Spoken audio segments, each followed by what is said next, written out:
आप सभी का स्वागत करता हूं। आज मैं आपके लिए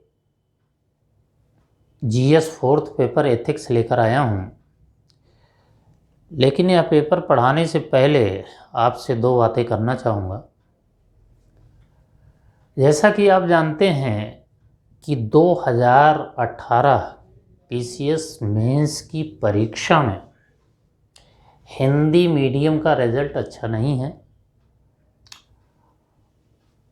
इसलिए हिंदी मीडियम के छात्रों में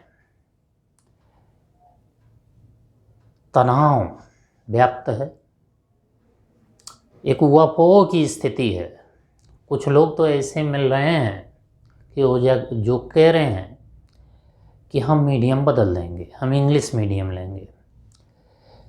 लेकिन ऐसी गलती आप कभी ना करिएगा। देखिए, दरअसल समस्या कहाँ है?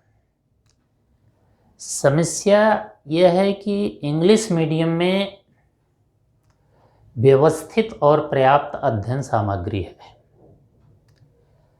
लेकिन ऐसा भी नहीं है कि हिंदी मीडियम में अध्ययन सामग्री नहीं है। हिंदी मीडियम में भी अध्ययन सामग्री है, लेकिन वह अध्ययन सामग्री बिखरी हुई है, व्यवस्थित नहीं है। और आप जानते हैं कि हिंदी मीडियम का बाजार इंग्लिश मीडियम से बहुत बड़ा है। इसलिए हिंदी मीडियम के तथाकथित ब्रांडेड गुरु लोग आपको ऐसे वैचारिक रोमांस में डुबा देते हैं कि आप उस रोमांस से निकल नहीं पाते। आप यूं समझिए कि वो 3 घंटे का ऐसा प्रभावशाली लेक्चर आपके सामने प्रस्तुत करेंगे कि आपको लगेगा कि इससे बेहतर कुछ हो ही नहीं सकता।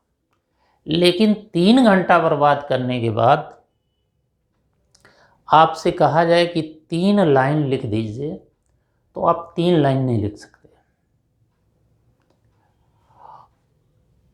तो कहने का मतलब यही है कि आप क्यों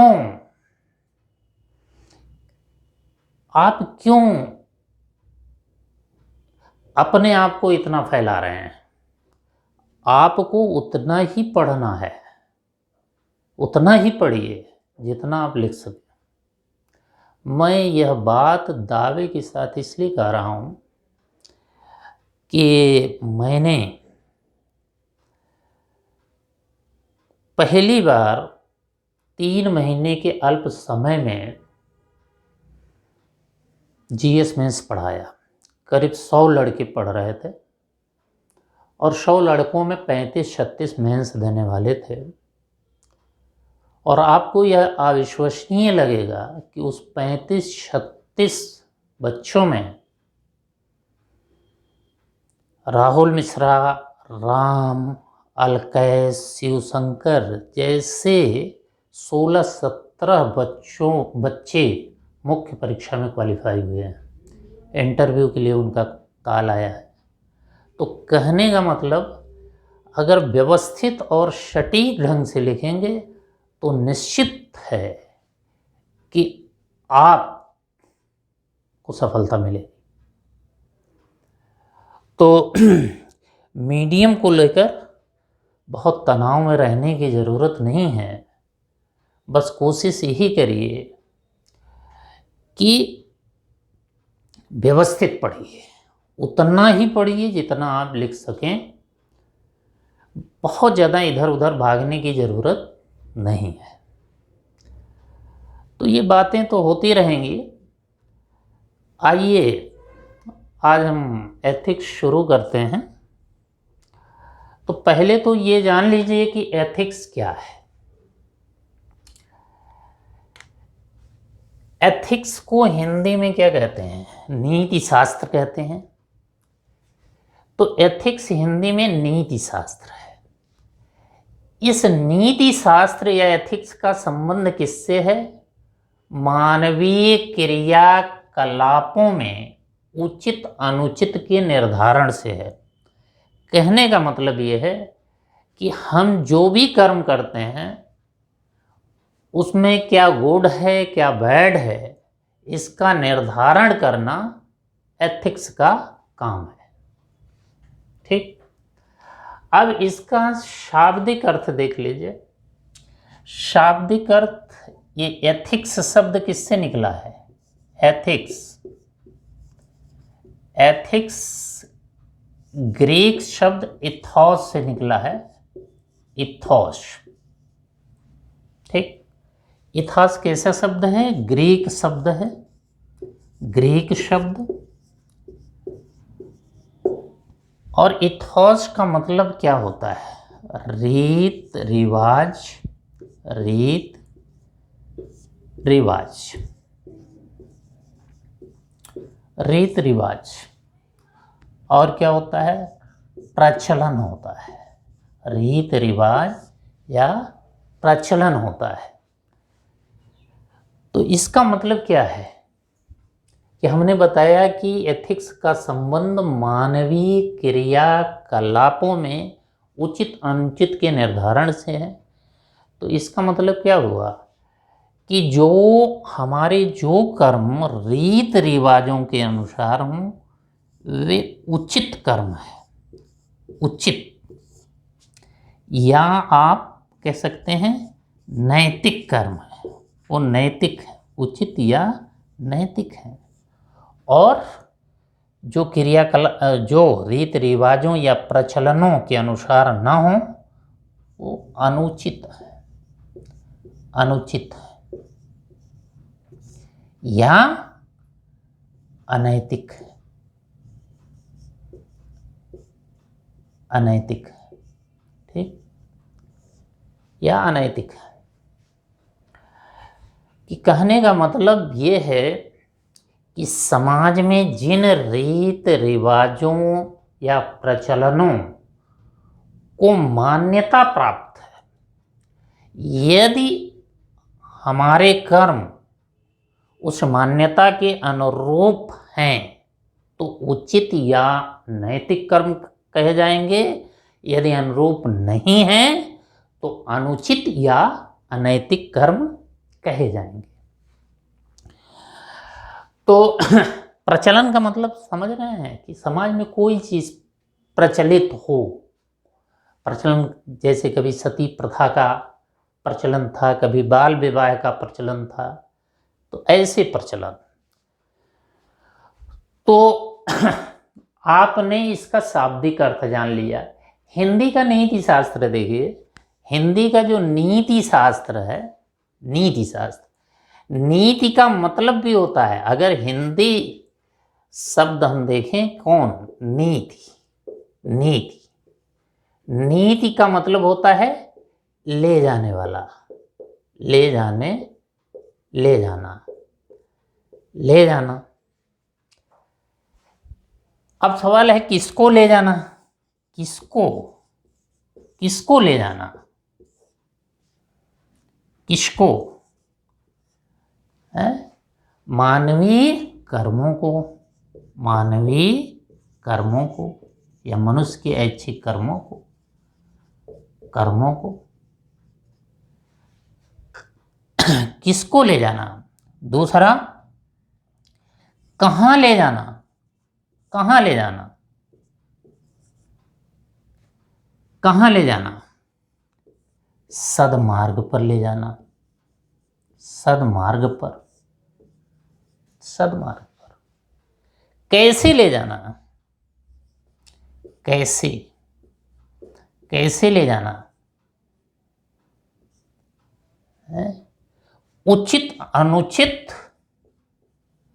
का ज्ञान प्रदान करके, उचित अनुचित के ज्ञान से, ज्ञान से, उचित अनुचित के ज्ञान से।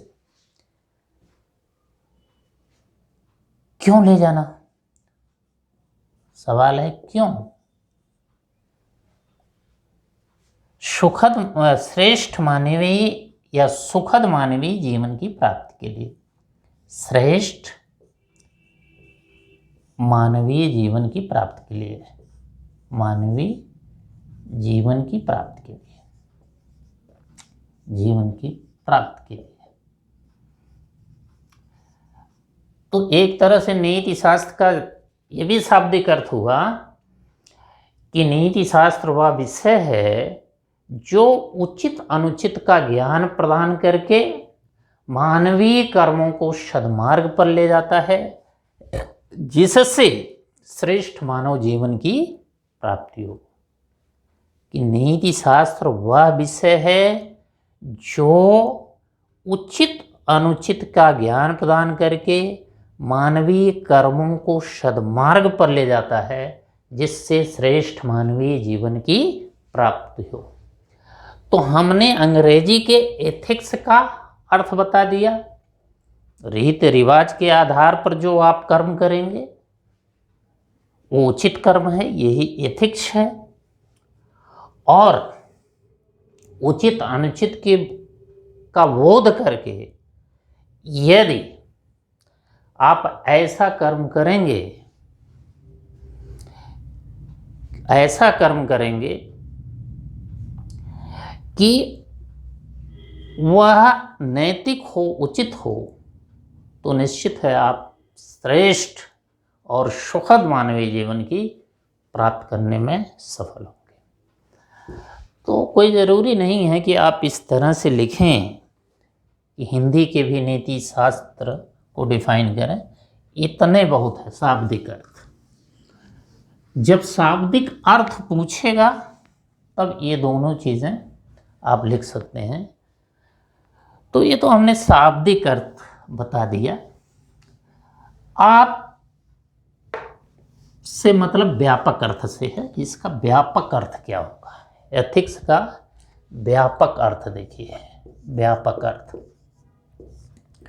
व्यापक अर्थ या एथिक्स की परिभाषा, एथिक्स की परिभाषा है।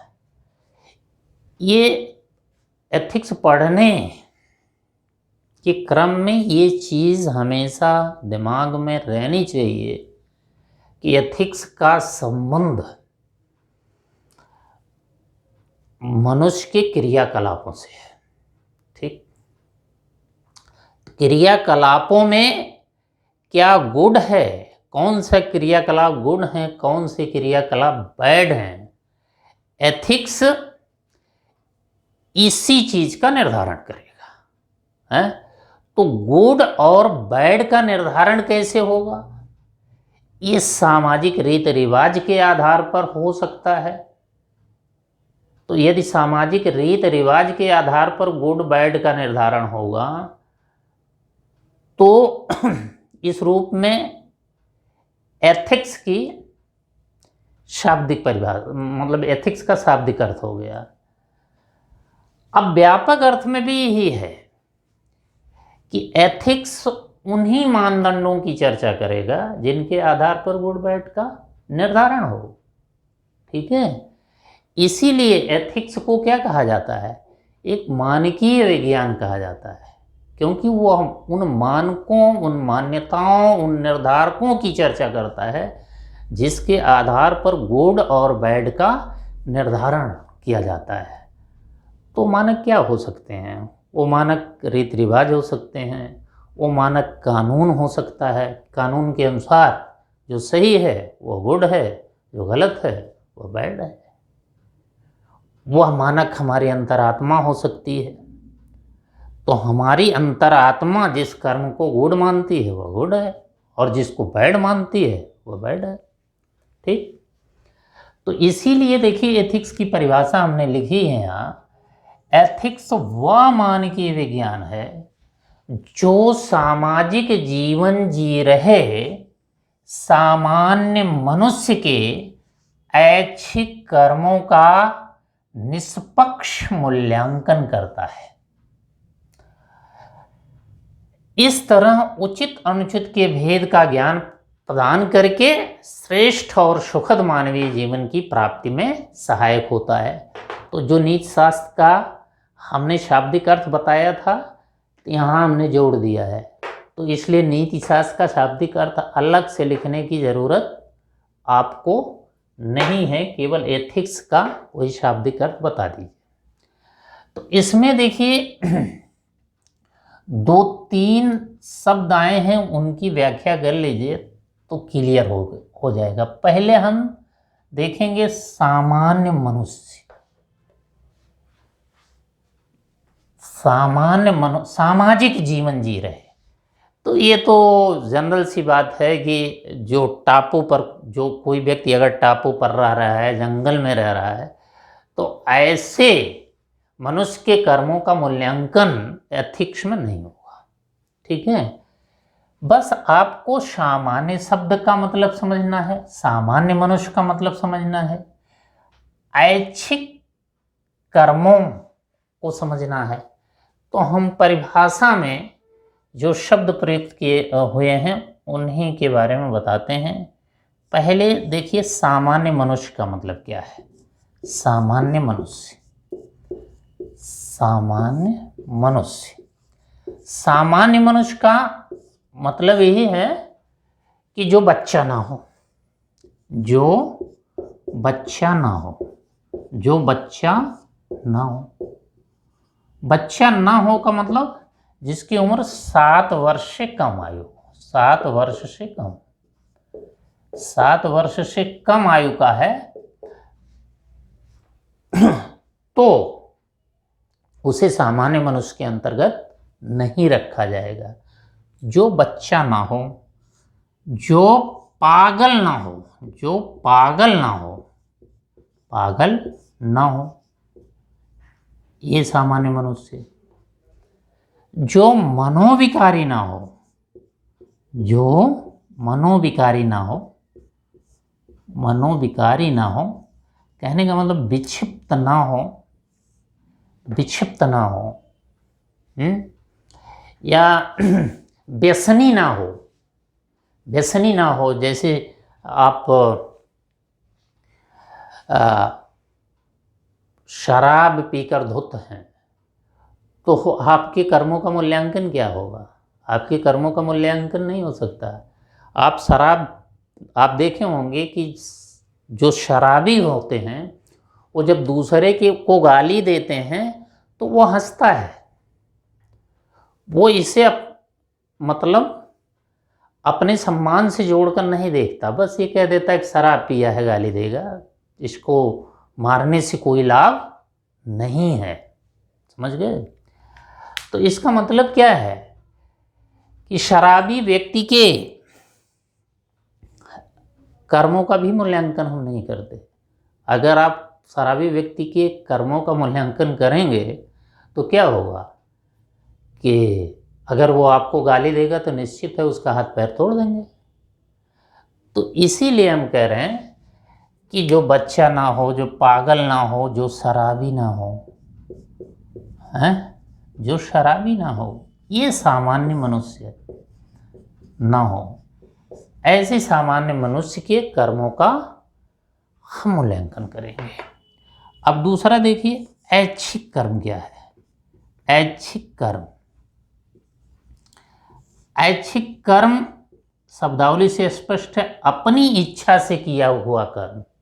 ऐसा कर्म जो हम समझ बूझ कर बिल्कुल होशो हवास में करते हैं, जिसके लिए हम स्वयं उत्तरदायी हैं, वो ऐच्छिक कर्म है।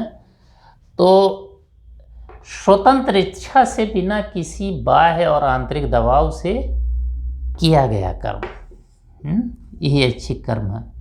स्वतंत्र इच्छा से बिना किसी बाह्य या आंतरिक दबाव, बाह्य या आंतरिक दबाव से किया गया कर्म, आंतरिक दबाव से किया गया कर्म।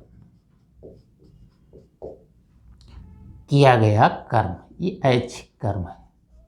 ठीक, किया गया कर्म, ये ऐच्छिक कर्म है। ठीक, तो जैसे आप मान लीजिए स्वतंत्र भी हों, अपनी स्वतंत्र इच्छा से कर्म कर सकते हैं, लेकिन अगर आपके पास विकल्प ना हो, बस आपको यही करना है, तो फिर यहाँ आपकी स्वतंत्रता का मतलब कोई मतलब है? इसे ऐच्छिक कर्म कहा जाएगा? तो ये अंडरस्टूड है कि विकल्पों की उपस्थिति में सोच समझकर बिल्कुल होशो हवास में जो हम कर्म करेंगे, उसी कर्म को ऐच्छिक कर्म कहेंगे। ये क्लियर हो गई? सामान्य मनुष्य क्लियर हो गया, ऐच्छिक कर्म क्लियर हो गया। अब ऐसे ऐच्छिक कर्मों का क्या होगा? ऐसे ऐच्छिक कर्मों का मूल्यांकन होगा। तीसरा पॉइंट क्या है? मूल्यांकन। ऐसे ऐच्छिक कर्मों का मूल्यांकन होगा। ठीक, अब ऐसे ऐच्छिक कर्मों का जो मूल्यांकन होगा वो किस भाषा में होगा? उचित अनुचित की भाषा में। मूल्यांकन का मतलब क्या है कि उचित है या अनुचित है, हैं? उचित है या अनुचित है। उचित का मतलब नैतिक है, अनुचित का मतलब अनैतिक है। तो मूल्यांकन का मतलब उचित है कि अनुचित है। अब कोई भी मूल्यांकन करेंगे आप, तो वो मूल्यांकन किसी आधार पर करेंगे ना। कोई आधार हो, कोई निर्धारक हो, तभी तो आप निर्धारित करेंगे यह उचित है या अनुचित है। कि जैसे आप कोई कर्म अगर अपने घर वालों की इच्छा से करते हैं या घर में जो आपको संस्कार मिलता है उसके अनुसार करते हैं, तो जाहिर सी बात है कि वह उचित कर्म समझा जाएगा। और अगर इच्छा का विरोध, घर वालों का विरोध करते हैं, तो वह अनुचित कर्म समझा जाएगा। जैसे आप घर वालों की इच्छा के परे जाकर दूसरे बिरादरी में शादी कर लेते हैं, तो लोग बाग क्या कहते हैं कि आपने अनुचित किया। पिता कहता है जरूर हमने कोई ऐसा पाप पिछले जन्म में किया होगा जिसके वजह से हमको ऐसा नालायक बेटा मिला। तो कहने का मतलब यही है कि जो मूल्यांकन किया जाता है वो मूल्यांकन कुछ आधारों पर, कुछ मानदंडों पर किया जाता है। ठीक है, तो इसीलिए एथिक्स को क्या कहा जाता है? मानकीय विज्ञान। तो चौथा पॉइंट हम डिफाइन कर रहे हैं मानकीय विज्ञान। मानकीय विज्ञान का मतलब क्या हुआ? देखिए, विज्ञान तो आप जानते हैं दो तरह के हैं।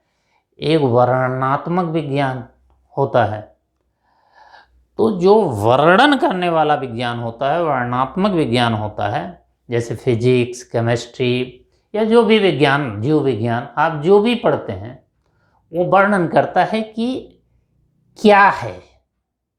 समझ गए? केवल यही कहेगा कि ये चीज क्या है। ठीक है, लेकिन जो मानकीय विज्ञान होगा, मानकीय विज्ञान अंग्रेजी में नॉर्मेटिव साइंस कहते हैं, तो जो मानकीय विज्ञान होगा वो क्या करेगा? वो उन मानदंडों को, उन आधारों को प्रस्तुत करेगा जिसके आधार पर किसी कर्म का उचित और अनुचित के रूप में निर्धारण किया जाता है। तो ये मानकीय विज्ञान या नॉर्मेटिव साइंस क्यों है?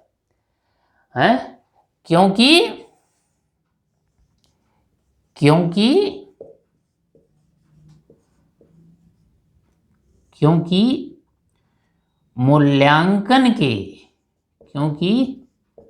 मूल्यांकन इधर आ रहा है, क्योंकि मूल्यांकन के आधारों या मानदंडों की चर्चा करता है। मूल्यांकन के आधारों या मानदंडों की चर्चा करता है, मानदंडों की चर्चा करता है। ठीक, मानदंडों की चर्चा ये चर्चा करेगा, करता है। अब देखिए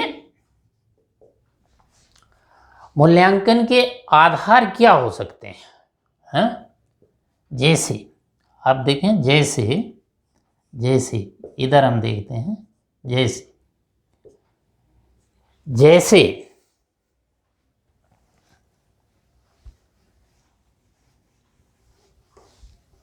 जैसे आप किसी कर्म को कब उचित या अनुचित कहते हैं, कब कहते हैं कि यह गुड है या बैड है, तो एक मोटा मोटा आधार है कानून का, है कानून के आधार पर उचित अनुचित का निर्धारण होता है। ये बहुत बड़ा आधार है, कानून के आधार पर, कानून के आधार पर उचित अनुचित का निर्धारण हुआ। ठीक, दूसरा देखिए निर्धारण का आधार और क्या होता है, सामाजिक रीति रिवाज के आधार पर हो सकता है, सामाजिक रीति रिवाज के आधार पर गुड बैड का निर्धारण होता है। अगर हमारा कर्म रीति रिवाज के अनुसार है तो गुड है, और अगर नहीं है तो बैड है। या आप देखिए अंतरात्मा की आवाज, अंतरात्मा के आधार पर, हालांकि जो अंतरात्मा की आवाज होती है वो जो समाज से आपको संस्कार मिले होते हैं उसी से बनती है। तो अंतरात्मा की आवाज के आधार पर कि अंतरात्मा जिस कर्म को करने के लिए आपकी अंतरात्मा कहती है वो कर्म गुड है, और जिस कर्म को करने से अपराध बोध होता है वो बैड है। जैसे अंतरात्मा यह मानती है कि वो जीव हत्या पाप है, तो जाहिर सी बात है कि मांसाहार को पाप मानेंगे। लेकिन यदि कोई हमको प्रेस करता है कि नहीं आपको मांस खाना है, तो क्या होगा, है? कि अगर हम मांस खाने लगते हैं तो हमारी अंतरात्मा में एक अपराध बोध पैदा होगा। तो इसका मतलब हमारी अंतरात्मा कह रही है कि ये आप क्या करने जा रहे हैं, ये अनुचित है, ये वैड है। क्लियर? अंतरात्मा। इसके अलावा और भी आधार हो सकते हैं। आधार क्या हो सकते हैं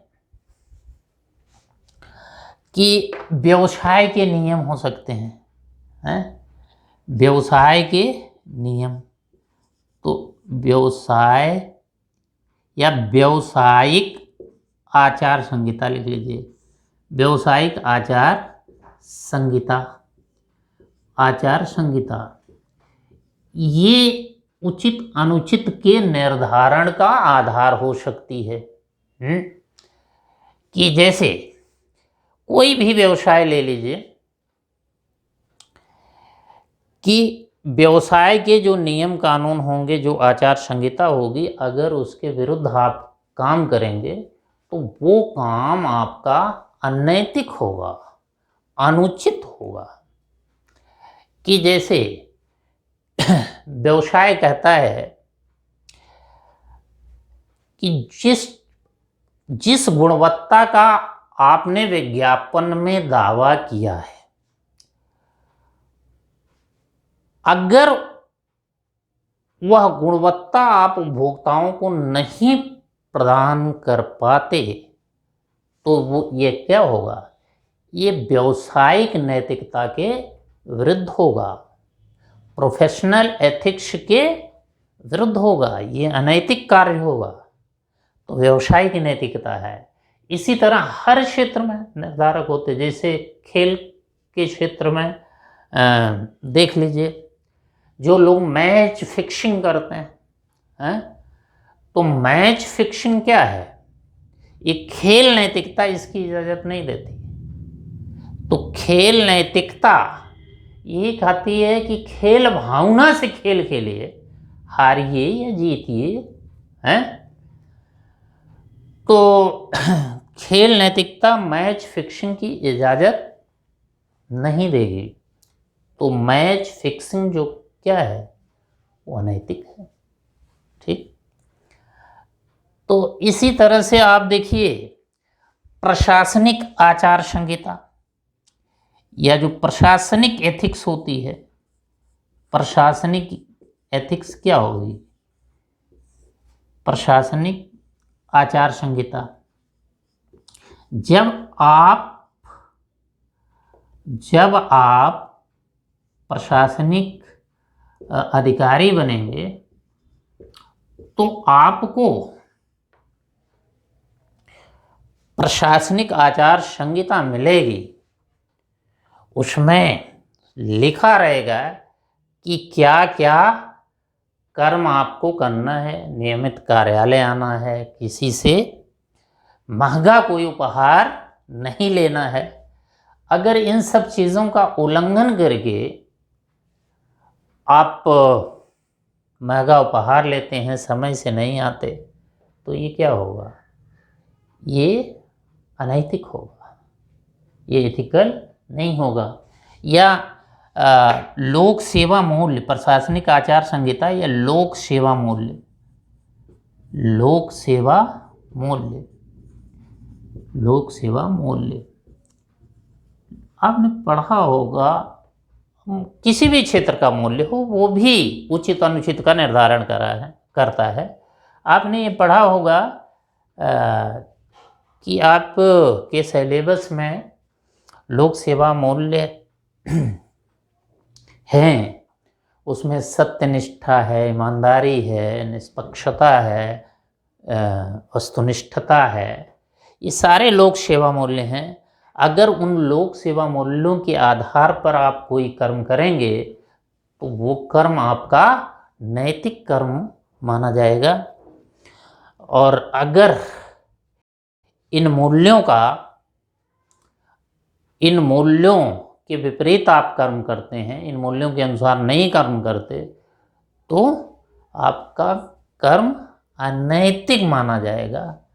तो अगर अनैतिक कर्म करेंगे तो क्या होगा, उसे सुशासन होगा कि कुशासन, कुशासन होगा।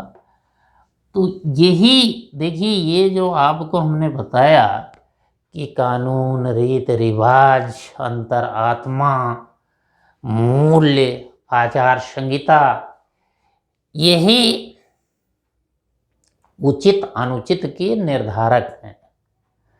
तो एक प्रश्न आपका ये हो गया, एक प्रश्न और हो गया।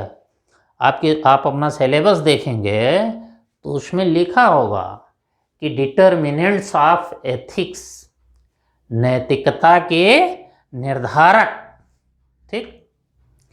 तो ये क्वेश्चन आपका हो गया, नैतिकता का निर्धारक कौन है, कानून है, सामाजिक रीति रिवाज हैं, अंतर आत्मा है, लोक सेवा मूल्य हैं, व्यवसायिक आचार संहिता है, या संस्कृत भी हो सकती है निर्धारक, कि जो हमारा उठने बैठने, खान पान, आचार विचार का ढंग है वही संस्कृत है, तो वो भी उचित अनुचित का निर्धारक हो सकती है। धर्म भी उचित अनुचित का निर्धारक हो सकता है, कि जो धर्म के अनुसार सही है वही सही है, जो धर्म के अनुसार गलत है वो गलत है।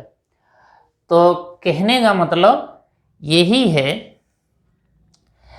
कि नीति शास्त्र मानकीय विज्ञान है, क्योंकि वह उचित अनुचित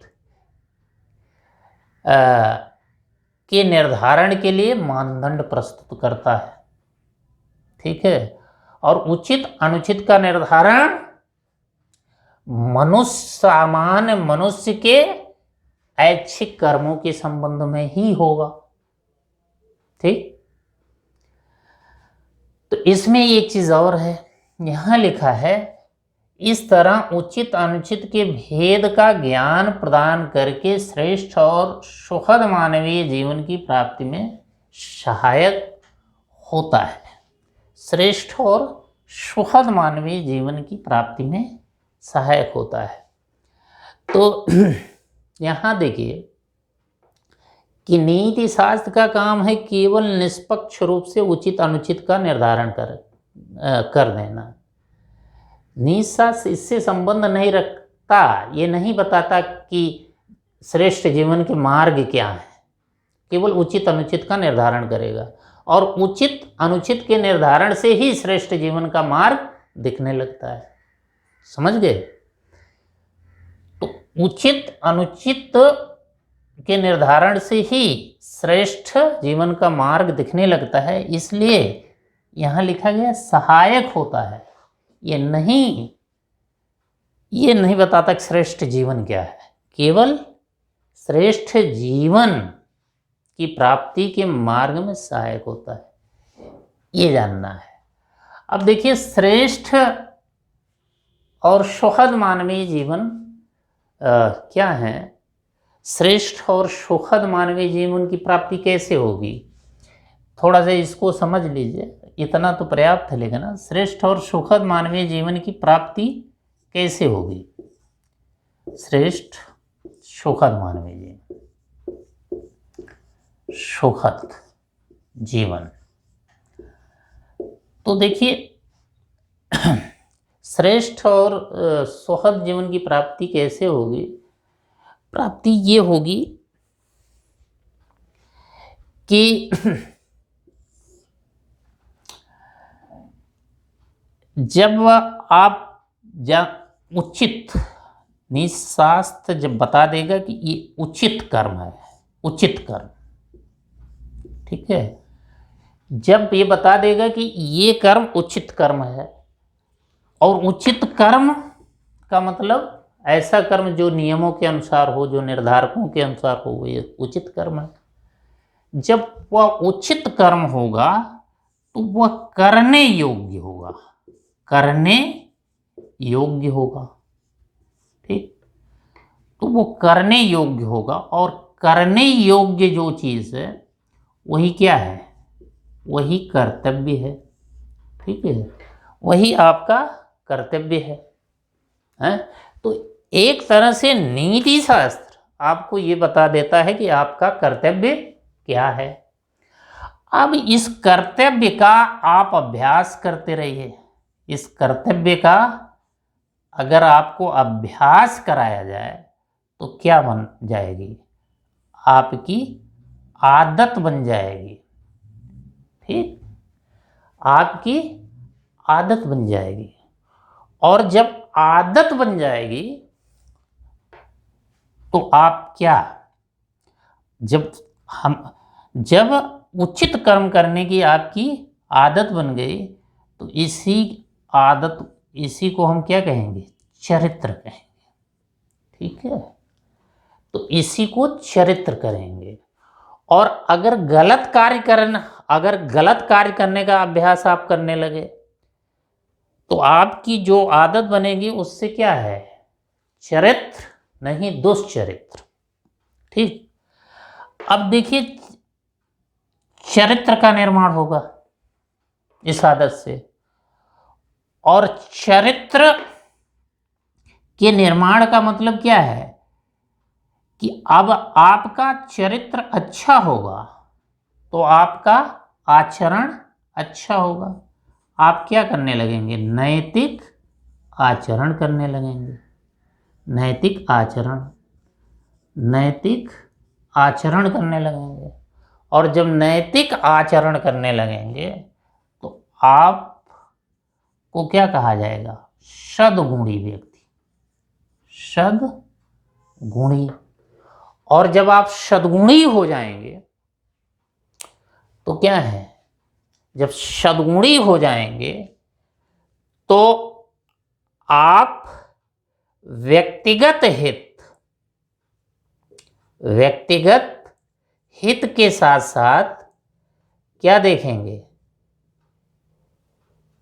सामाजिक हित भी देखेंगे। व्यक्तिगत हित के साथ साथ सामाजिक हित भी देखेंगे।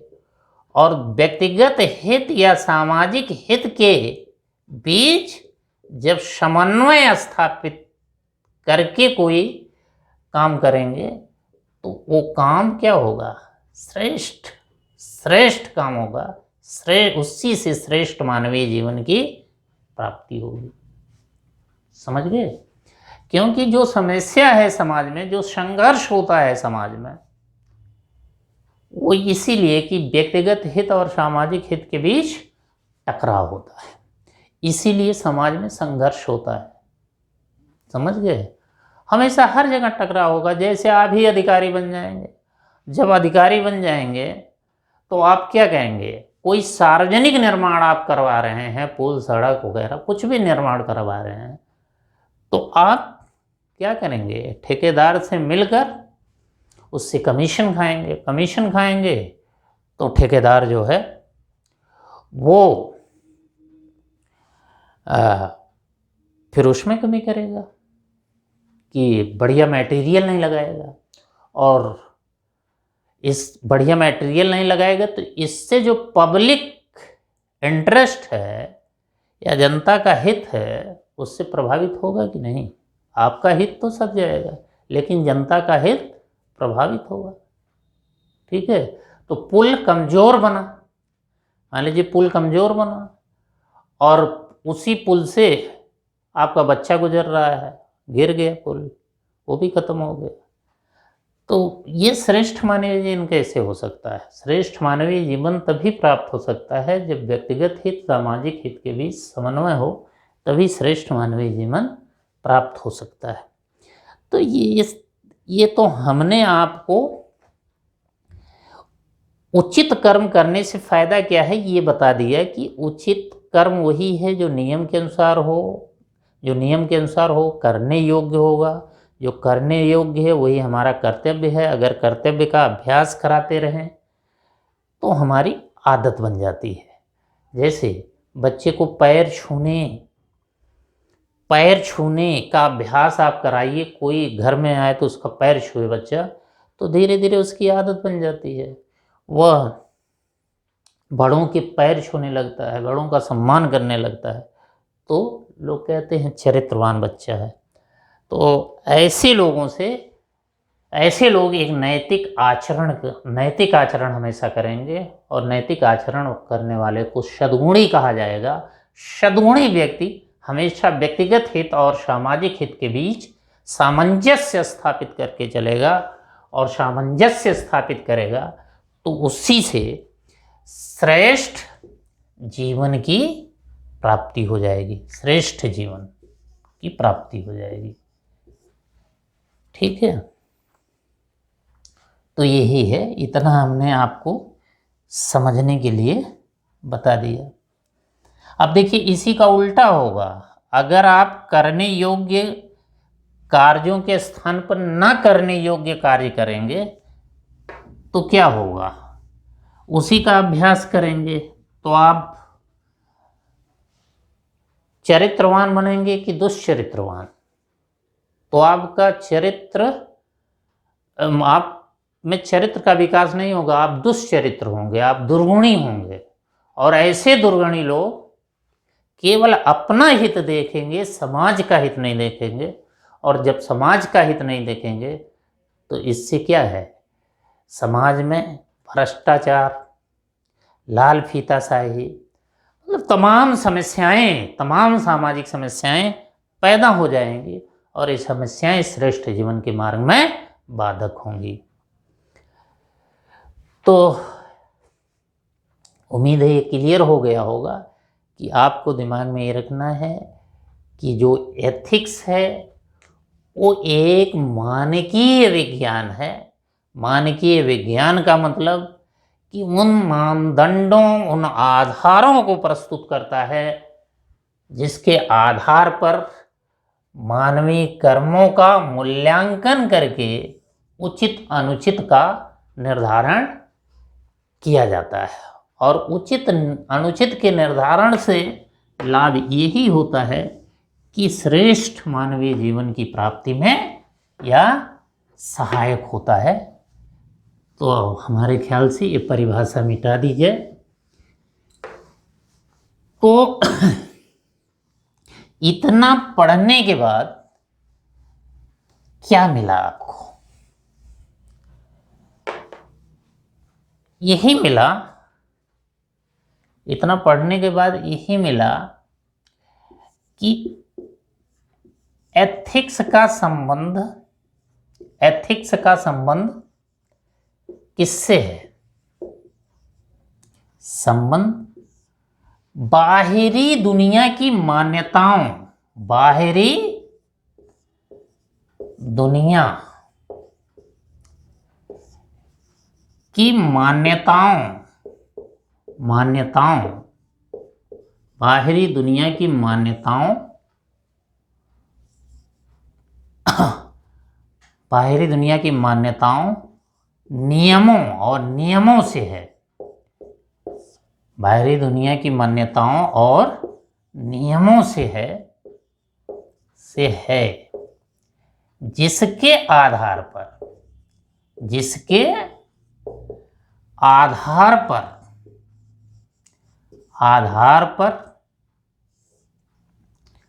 क्या किया जाता है?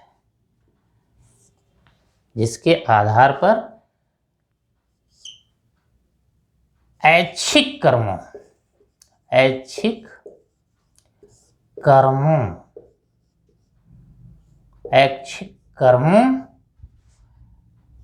के उचित अनुचित का निर्धारण किया जाता है।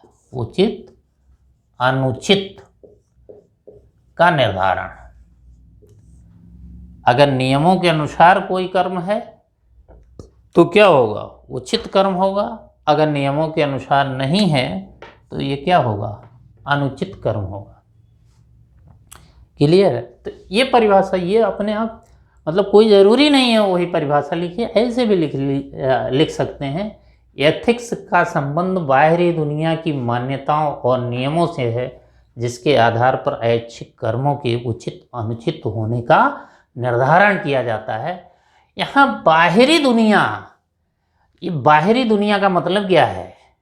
ये बाहरी दुनिया का मतलब क्या है? बाहरी दुनिया का मतलब ये क्या है? ये बाहरी दुनिया का मतलब सामाजिक क्षेत्र। बाहरी दुनिया का मतलब सामाजिक, व्यावसायिक,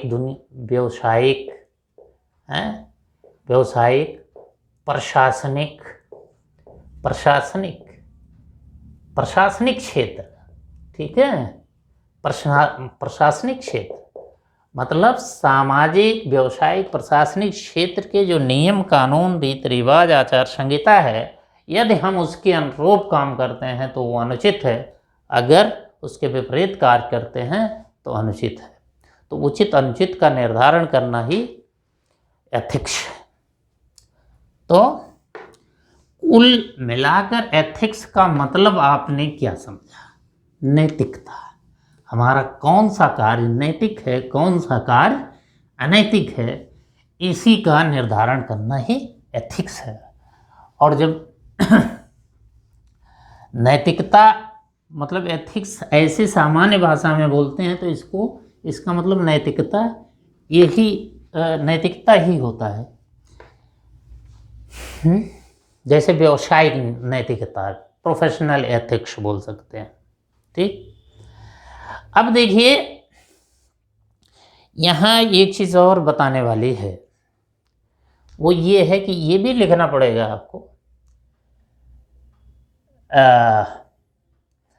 कि क्या, जब नीति शास्त्र पूछा जाएगा तो ये भी लिखना पड़ेगा कि क्या एथिक्स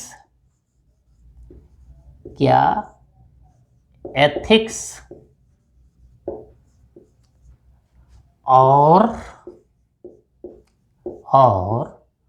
मोरलिटी समानार्थी हैं।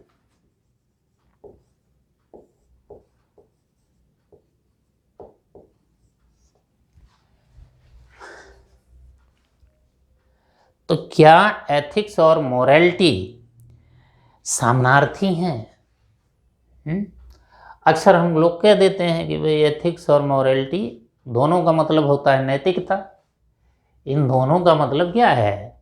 इन दोनों का मतलब नैतिकता, क्योंकि दोनों ही गुड और बैड के रूप में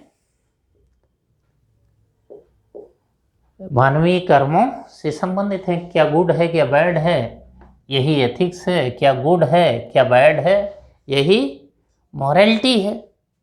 ठीक है, तो इसका संबंध भी किससे है? गुड एंड बैड से, गुड एंड बैड से। और इसका संबंध भी किससे है? गुड एंड बैड से। क्या उचित है क्या अनुचित है। तो कहने का मतलब कि दोनों समानार्थी हैं। ठीक, और शब्दावली भी देख लीजिए, ये किससे निकला है? इथोस से। ये किससे निकला है? एथिक्स इथोस से। और इमोरलिटी मोर्स से।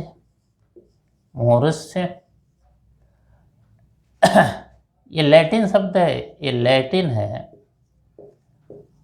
और ये कैसा शब्द है? ग्रीक। ये ग्रीक है।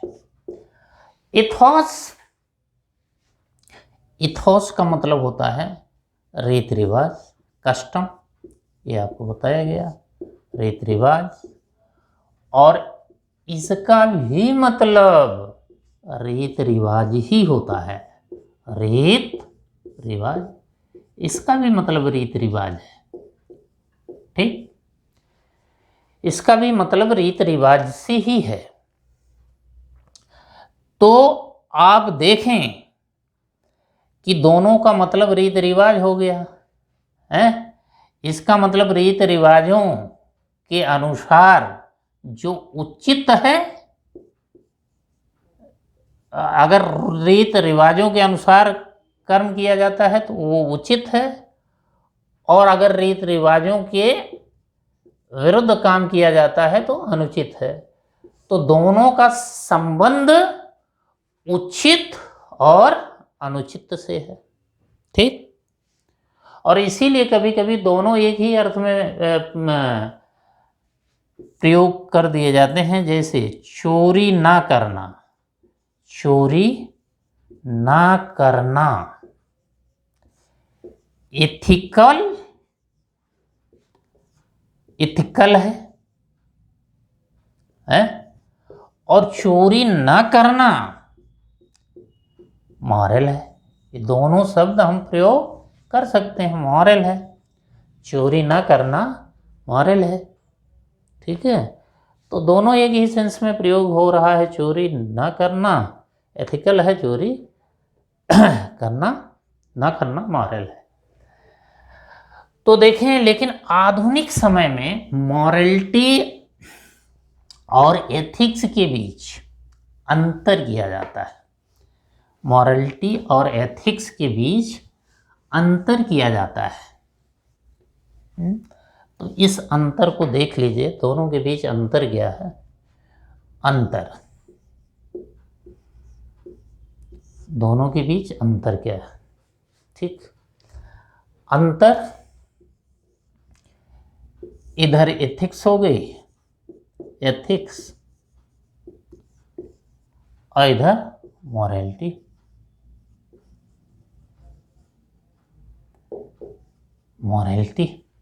ठीक, मॉरलिटी हो गई।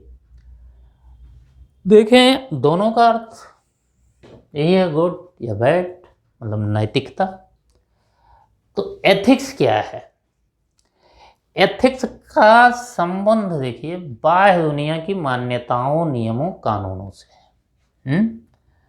तो संबंध इसका, संबंध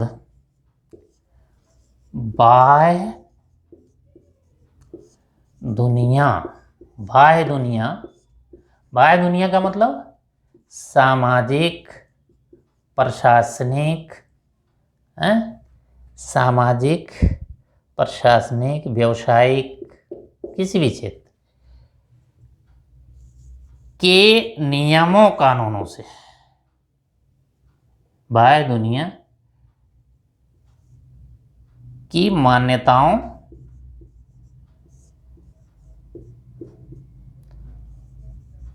और कानूनों से, ठीक है, कानूनों से, ठीक है। इसका संबंध आंतरिक दुनिया, आंतरिक दुनिया, आंतरिक दुनिया, दुनिया या अंतरात्मा से। इसका संबंध किससे है? अंतर आत्मा से, ठीक। इसका संबंध अंतरात्मा से। अब देखें दूसरी चीज, देखिए इसी से लगा है, इन मान्यताओं कानूनों के आधार पर उचित अनुचित के निर्धारण से है, हैं? मान्यताओं और कानूनों के आधार पर, कानूनों के आधार पर उचित अनुचित का निर्धारण, उचित अनुचित का निर्धारण, उचित अनुचित का निर्धारण, उचित अनुचित का निर्धारण, ठीक। और ये देखिए, ये अंतरात्मा की आवाज के आधार पर उचित अनुचित का निर्धारण, अंतरात्मा की आवाज के आधार पर उचित अनुचित का निर्धारण, आवाज के आधार पर उचित अनुचित का निर्धारण, आधार पर उचित अनुचित का निर्धारण, ठीक, उचित अनुचित का निर्धारण, अनुचित का निर्धारण, ठीक है, निर्धारण, उचित अनुचित का निर्धारण। अब देखें तो ये हो गया कि अगर कानूनों के अनुसार काम नहीं करेंगे तो यह अनुचित होगा, अगर अंतरात्मा की आवाज़ के आधार पर काम नहीं करेंगे तो अनुचित होगा। अब यहाँ देखिए कि इसमें बाध्यता भी हो सकती है कि अगर आप सामाजिक, प्रशासनिक, न्यायिक या व्यवसायिक क्षेत्र के कानूनों के अनुसार कार्य नहीं करते हैं तो आपको दंडित किया जा सकता है। तो मतलब नियमों कानूनों के अनुसार कार्य करने के लिए बाध्य किया जाता है। तो मान्यताओं और कानूनों के आधार पर काम करने के लिए बाध्य किया जाता है। इसमें मान्यताओं कानूनों के आधार पर, कानूनों के आधार पर के अनुसार, भाई के अनुसार कार्य करने की बाध्यता, कार्य करने की बाध्यता, यहाँ बाध्यता होती है, ठीक। जैसे आप प्रशासनिक आचार संहिता का पालन नहीं करेंगे, समय से दफ्तर नहीं आएंगे, महंगा लोगों से उपहार लेंगे तो आप दंडित किए जा सकते हैं। समझ गए? यहाँ देखिए कि अब अंतर आत्मा की आवाज के आधार पर अगर आप कार्य करते हैं तो इससे आपको संतुष्टि मिलती है, और नहीं करते तो अपराध बोध। समझ रहे हैं? तो मतलब कि इसके अनुसार कार्य करने पर, इसके अनुसार कार्य करने पर संतुष्टि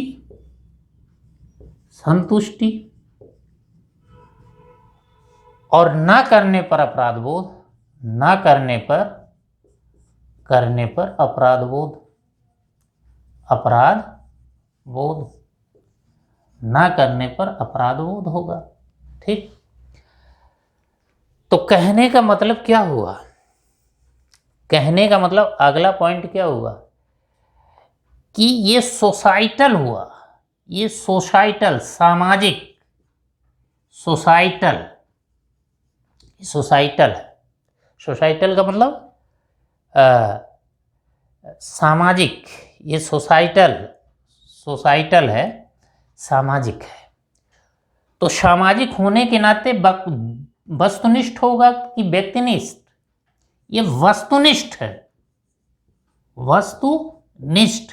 जैसे जो किसी व्यवसाय के नियम कानून हो वो सब पर लागू होंगे, तो ये वस्तुनिष्ठ है, बिना किसी पक्षपात के सब पर लागू होंगे, तो वो वस्तुनिष्ठ है, सोसाइटल है।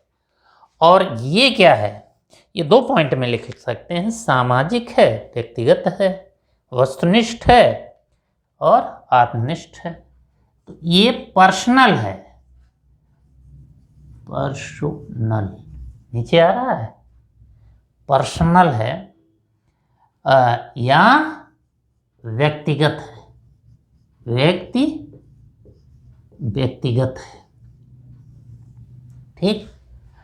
तो कहने का मतलब एथिक्स का संबंध सामाजिक, प्रशासनिक, व्यावसायिक क्षेत्र के उन मान्यताओं और कानूनों से है जिनके आधार पर हम उचित अनुचित का निर्धारण करते हैं, और इसका संबंध अंतरात्मा की आवाज से है जिसके आधार पर उचित अनुचित का निर्धारण होगा। अब मान्यताओं और कानूनों के अनुसार कार्य करने की बाध्यता होती है, ना करने पर आपको दंड मिलेगा, और वहाँ अगर अंतरात्मा की आवाज़ के आधार पर कार्य करते हैं तो आपको संतुष्टि मिलेगी, अगर नहीं करते तो अपराध बोध होता है। जैसे मान लीजिए आपने कभी घूस नहीं लिया, तो आप घूस लेंगे तो क्या है, अपराध बोध होगा कि नहीं? क्योंकि अंतरात्मा आपकी नहीं कहती। तो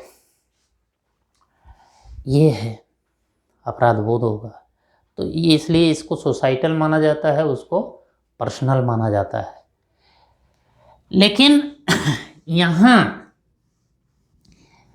आपको ये देखना है, ये चीज देखना है कि कब, जैसा हमने बताया कि एथिक्स और मॉरलिटी दोनों समानार्थी भी हो जाते हैं कुछ संबंधों में। तो हम एक उदाहरण आपको देते हैं, उदाहरण के माध्यम से आप समझ सकते हैं कि कब ये भिन्न होंगे, कब ये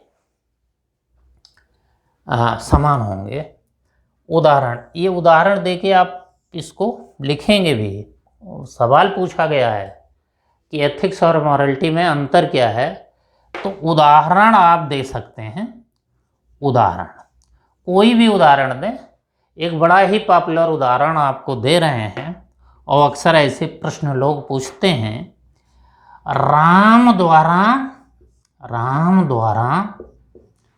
सीता के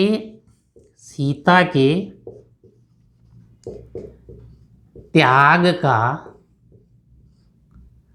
निर्णय, जब सीता जी श्रीलंका से अयोध्या आई, तब राम के सामने यह प्रश्न उठा कि सीता अयोध्या में रहें कि इनका त्याग किया जाए। तो यहाँ देखिए, अब राम को सीता के त्याग का निर्णय लेना है, तो राम का निर्णय कब एथिकल होता, कब मॉरल होता, यही हम बताने जा रहे हैं। ठीक, राम द्वारा सीता के त्याग का निर्णय। तो देखिए, समाज के रीत रिवाज प्रचलन क्या कह रहे हैं कि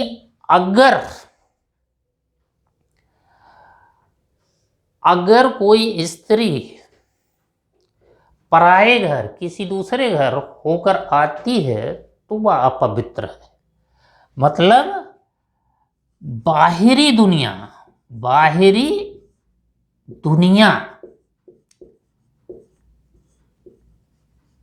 की मान्यताएं, बाहरी दुनिया की मान्यताएं, यही तो एथिक्स है। मान्यताएं, ये एथिक्स है, यही एथिक्स है। अब बाहरी दुनिया की मान्यताएं क्या कह रही हैं कि पराई स्त्री, मतलब स्त्री अगर पराये घर होकर आती है तो वह अपवित्र है। तो बाहरी दुनिया सीता को क्या कह रही है? अपवित्र कह रही है। बाहरी दुनिया सीता को अपवित्र कह रही है। ठीक है, अपवित्र कह रही है। लेकिन आंतरिक दुनिया या अंतरात्मा की आवाज, राम के अंतरात्मा की आवाज, ये क्या है? ये मॉरलिटी है। मॉरलिटी, ये राम के अंतरात्मा की आवाज क्या कह रही है कि सीता जी पवित्र हैं, सीता जी पवित्र हैं। तो सीता जी के त्याग का निर्णय लेते समय राम के मन में ये द्वंद्व पैदा हुआ। एथिकल डायलेमा भी कहते हैं इसको। ये द्वंद्व पैदा हुआ क्या कि बाहरी दुनिया, मतलब आम जनता, सीता जी को अपवित्र मान रही है, लेकिन मैं जानता हूं कि सीता पवित्र है। सीता पवित्र है। आप रामायण में देखे भी होंगे कि राम कैसे, मतलब श्रीलंका में ही जब थे तब कैसे सिद्ध करते हैं कि वो पवित्र हैं। ठीक है, कि वो राम सीता जी को कहीं पर किसी ऋषि के यहाँ रखे थे, वो नकली सीता श्रीलंका गई थी। तो ये सीता जी पवित्र हैं, ये पूरा विश्वास है, राम की अंतरात्मा भी कह रही है। लेकिन चूंकि राम राजा हैं और राजधर्म ये कहता है कि जो जनता कह रही है वही एथिकल है, वही नैतिक है, क्योंकि जनता की आवाज ईश्वर की आवाज होती है। राजधर्म में यही माना जाता है। राजधर्म ये कहता है कि जनता की आवाज ईश्वर की आवाज होती है। इसलिए अगर आप राजा हैं तो आप राजधर्म का पालन करते हुए सीता का त्याग करिए। फिर राम जी भी यही कहते हैं कि मैं निर्णय हूं, सबका अपना नहीं। मैं निर्णय हूं, सबका अपना नहीं। मतलब मैं सीता का पति जरूर हूं, लेकिन मैं एक राजा हूं, इसलिए मैं निर्णय हूं, सबका अपना नहीं। ठीक है, और ये कहकर सीता जी का त्याग कर देते हैं। तो सीता का त्याग, ये त्याग जो है, त्याग क्या है? सीता का त्याग अनैतिक है कि नैतिक है? हैं? राजधर्म की दृष्टि से क्या है? राजधर्म की दृष्टि से एथिकल या नैतिक है। ठीक है, तो एथिक्स की दृष्टि से यह नैतिक कहा जाएगा। त्याग एथिक्स की दृष्टि से नैतिक, एथिक्स की दृष्टि से नैतिक है। एथिक्स की दृष्टि से नैतिक है, लेकिन अंतर आत्मा की दृष्टि से त्याग, अंतर आत्मा या मॉरलिटी की दृष्टि से है अनैतिक है। मॉरलिटी की दृष्टि से अनैतिक है, मॉरलिटी की दृष्टि से अनैतिक है, की दृष्टि से अनैतिक है इनका कार्य, दृष्टि से अनैतिक।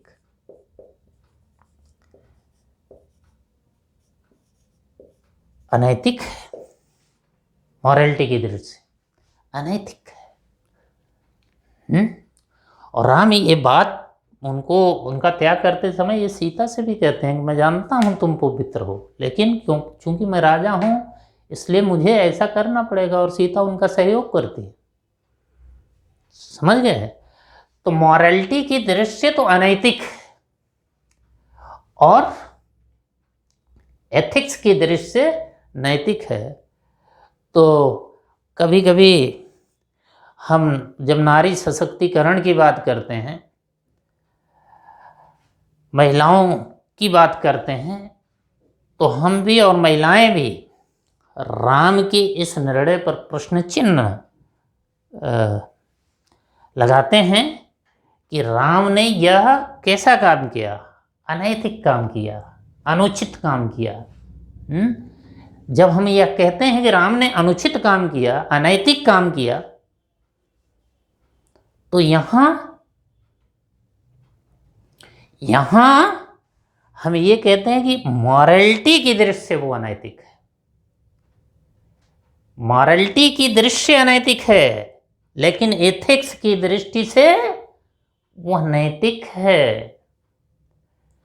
इस तरह का आरोप, राम पर आरोप लगाना कि उनके मन में या उनके लिए नारी के प्रति कोई सम्मान नहीं था, नारी को वो भी वस्तु मानते थे, जब चाहा पकड़ लिया, जब चाहा त्याग कर दिया, नहीं, ऐसा नहीं है। और ऐसा नहीं है या कब समझ पाएंगे, जब एथिक्स और मॉरलिटी में अंतर आप समझिए। कि सीता जी का वो बहुत सम्मान करते थे, वो त्याग करते समय उन्होंने सीता से कहा कि ये गलत है, हम राजपाट छोड़ देंगे लेकिन तुम्हारा त्याग नहीं करेंगे। सीता जी कहती हैं कि तुम्हें त्याग करना ही होगा, क्योंकि तुम राजा हो, और राजा का सबसे बड़ा राजधर्म यही है कि जनता की आवाज़ को सुने, क्योंकि जनता की आवाज़ ईश्वर की आवाज़ होती है। तो हमारे ख्याल से ये आपको समझ में आ गया होगा कि नैतिकता मतलब मॉरलिटी और एथिक्स में क्या अंतर है। यहाँ देखिए कि कभी कभी जैसा हमने कहा कि नैतिकता और मॉरलिटी दोनों कभी कभी एक हो जाते हैं, समानार्थी भी हो जाते हैं, दोनों कभी कभी एक हो जाते हैं, समानार्थी भी हो जाते हैं। जैसे अंतर आत्मा की आवाज़ या मान्यताएं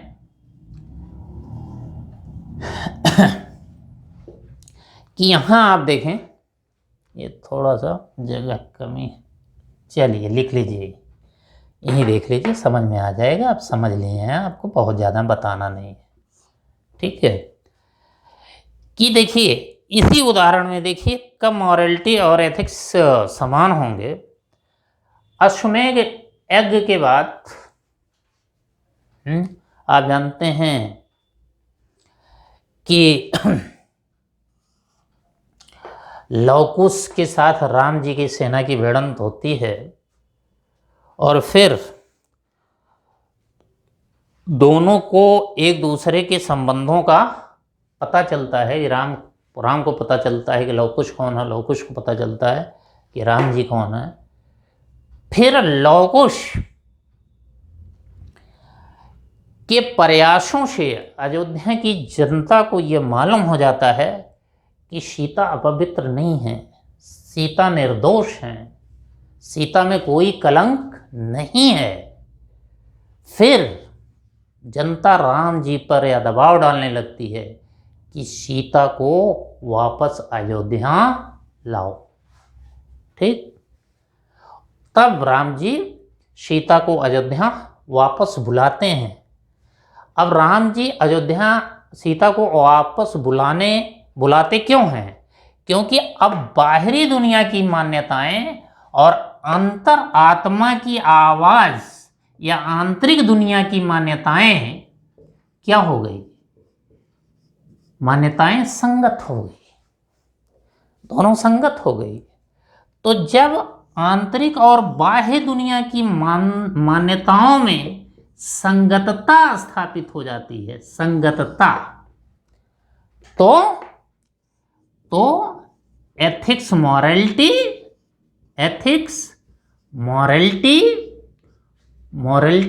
और मॉरलिटी एथिक्स बन जाती है। मॉरलिटी और मॉरलिटी एथिक्स बन जाती है। ठीक है, एथिक्स बन जाती है। अब देखिए, राम जी तो पहले से पवित्र, उनको पवित्र मानते थे, अब जनता भी पवित्र मानने लगी। तो बाहरी दुनिया की मान्यता और आंतरिक दुनिया की मान्यता समान हो गई, संगत हो गई। तो एथिक्स मॉरलिटी और मॉरलिटी एथिक्स बन गई। ठीक, तो एक तरह से एथिक्स और मॉरलिटी के संबंध को हम ऐसे देख सकते हैं कि अगर डायग्राम से देखें तो ऐसे देख सकते हैं कि ये देखिए, तो ये इधर क्या है? ये एथिक्स है, और ये क्या है? मॉरलिटी। ये एथिक्स है, ये मॉरलिटी है, और ये दोनों है। ठीक है, एथिक्स का संबंध आंतरिक दुनिया से है, आंतरिक दुनिया।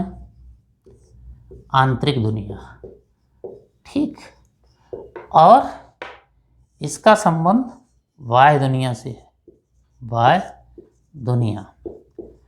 दुनिया से है। ये क्या है? ये सोसाइटल है, ये सोसाइटल है, और ये क्या है? पर्सनल है। ठीक, इसका मतलब जो सोसाइटी और जो सोसाइटल है और जो पर्सनल है, दोनों एक हो जाते हैं, तो एथिक्स मॉरलिटी बन जाती है और मॉरलिटी एथिक्स। मतलब सामाजिक मान्यताओं और व्यक्तिगत मान्यताओं में जब संगतता स्थापित हो जाती है तो एथिक्स मॉरलिटी एथिक्स बन जाती है। इसलिए यहाँ दोनों समान हो जाते हैं। तो यहाँ सीता का जो त्याग है, ये कहेगी सीता का त्याग नैतिक है, और यहाँ त्याग क्या है? अनैतिक है। और सीता को स्वीकार करना, लव कुश कांड के पास स्वीकार करना, ये एथिकल और मॉरल दोनों हो गया। एथिकल एंड मॉरल, ये दोनों हो गया। तो ये हमने आपको एक उदाहरण दिया सीता जी का, ऐसे तमाम उदाहरण दे सकते हैं। थोड़ा अप्लाइड एथिक्स से उदाहरण दे तो और बेहतर होगा। अप्लाइड एथिक्स का मतलब, जैसे मान लीजिए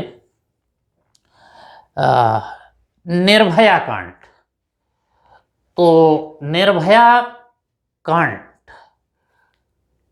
पूरी सोसाइटी, पूरा देश इसको जघन्य अपराध, अनैतिक कृत्य, घृणित कृत्य मान रहा था, और ये भी क्लियर था कि फला अपराधी हैं। तो यहाँ जो निर्भया का वकील है वो भी समाज का ही अंग है, जाहिर सी बात है। वो भी जान रहा था कि वो अपराधी हैं, उनको सजा मिलना चाहिए। लेकिन निर्भया के जो दोषी थे उन दोषियों के वकील की व्यवसायिक नैतिकता क्या कहती थी कि वह अपने मुवक्किल को एड़ी चोटी का जोर लगाकर बचाए। ठीक। और निर्भया के दोषियों के वकील ने ऐसा ही किया। देखिए फांसी कितने दिन तक कितनी बार डेट पड़ी और कितनी बार टली। वो काम किसने किया? वकील ने किया। एड़ी चोट उनको बचाने के लिए, उनकी फांसी रुकवाने के लिए एड़ी चोटी का जोड़ लगा दिया। और हम लोग उनको गाली भी देते थे, उन वकील साहब को। तो क्यों गाली देते थे? क्या उनका कार्य अनैतिक था? हाँ, मॉरलिटी की दृष्टि से तो अनैतिक था वो कार्य उनका, लेकिन वकील साहब की जो व्यवसायिक नैतिकता है उसके अनुसार था। व्यवसायिक नैतिकता कहती थी, वकील साहब की व्यवसायिक नैतिकता कहती थी कि वो अपने मुवक्किल को बचाने के लिए एड़ी चोटी का जोड़ लगा देंगे। तो एथिक्स की दृष्टि से वो क्या थे? एथिक्स की दृष्टि से वकील साहब का कृत्य नैतिक था, लेकिन मॉरल दृष्टि से अनैतिक था। समझ गए? तो ऐसे उदाहरण दे सकते हैं, ऐसे तमाम उदाहरण हैं। वकील का किसी उदाहरण दे सकते हैं, या इच्छा मृत्यु से संबंधित उदाहरण दे सकते हैं, तमाम उदाहरण दे सकते हैं। ये जब आप केस स्टडी पढ़ेंगे तो तमाम ऐसे उदाहरण आपको मिलेंगे। तो देखिए वीडियो बड़ा होता जा रहा है, वरना इसमें 2-3 चीज़ें और बता दिया जाता तो बिल्कुल ये आपका पूरा चैप्टर क्लियर हो जाता कि जैसे नैतिकता की विशेषताएं इसी से निकल जाएंगी। नैतिकता के लिए 2 शब्द हैं, एथिक्स और मॉरलिटी, और दोनों शब्द नैतिकता का अर्थ गुड और बैड के रूप में देखते हैं, क्या सही है क्या बुरा है। और नैतिकता जो है वो सामाजिक व्यवहार का उचित प्रतिमान स्थापित करती है, अंतर आत्मा की आवाज़ को भी व्यक्त करती है। नैतिकता व्यक्तिगत भी होती है, सामाजिक भी होती है। तो इन सब चीज़ों पर इसके बाद हम फोकस करेंगे। अगर इन सब चीज़ों पर फोकस करेंगे तो वीडियो बहुत बड़ा हो जाएगा और आप देखेंगे नहीं। तो यहाँ जो आज हमने आपको एथिक्स के बारे में बताया, एथिक्स और मॉरलिटी में अंतर बताया आपको, और उसका मतलब मोटा मोटा यही है कि एथिक्स उन आधारों की चर्चा करता है जिसके आधार पर उचित अनुचित का निर्धारण किया जाता है। और ये हर क्षेत्र में होता है। समाज के क्षेत्र में सामाजिक रीति रिवाज निर्धारक हैं, प्रशासनिक क्षेत्र में जो लोक सेवा मूल्य हैं, सत्यनिष्ठा, निष्पक्षता, ये सब निर्धारक हैं। इसी तरह हर व्यवसाय की अपनी आचार संहिता होती है, वह निर्धारक है। तो एथिक्स का संबंध जो है वही बाहरी दुनिया के नियम कानून से है। और जो मॉरलिटी है, मॉरलिटी भी गुड बैड के रूप में बात करती है, लेकिन इसका संबंध अंतरात्मा से है। अंतरात्मा जिसे उचित मानती है वो उचित है, जिसे अनुचित मानती है वो अनुचित है। तो इसका मतलब मॉरलिटी पर्सनल है। समझ रहे हैं? राम जी का उदाहरण देकर हमने आपको ये बताने की कोशिश की कि एथिक्स और मॉरलिटी में क्या अंतर है और किस स्थिति में दोनों एक हो जाते हैं। तो अगर यह वीडियो आपको अच्छा लगा हो तो इसको सब्सक्राइब करिए, हमारे ही नाम से सब्सक्राइब कर दीजिए। और हम महत्वपूर्ण चैप्टर आपको पढ़ा देंगे। जो ये सिलसिला, हम तो कभी आए नहीं इधर, कुछ वीडियो हमने डाला ज़रूर था जागर पे वगैरह का, लेकिन अब ये सिलसिला मेंस वाला चलता रहेगा। और अगर आपको पसंद आता है, देख लीजिए 4-6, तो हम आपको पूरा पढ़ा देंगे, पूरा सब्जेक्ट एथिक्स पढ़ा देंगे, और भी सब्जेक्ट, जो भी सब्जेक्ट जीएस मेंस में हैं वो पढ़ा देंगे। तो आप ज़्यादा से ज़्यादा सब्सक्राइब करिए, जिससे कल परसों हम फिर जो चीज़ें छूटी हैं, नैतिकता की विशेषताएं, नैतिकता का सार, नैतिकता के निर्धारक, इन सब के बारे में बता देंगे। और जो महत्वपूर्ण चैप्टर हैं उनके बारे में भी बता देंगे। तो ज़्यादा से ज़्यादा सब्सक्राइब करिए। और अब ऑनलाइन हम आ गए हैं, तो हम आपको दावे के साथ कहते हैं कि मुख्य परीक्षा में आपको और कहीं जाने की ज़रूरत नहीं होगी। धन्यवाद।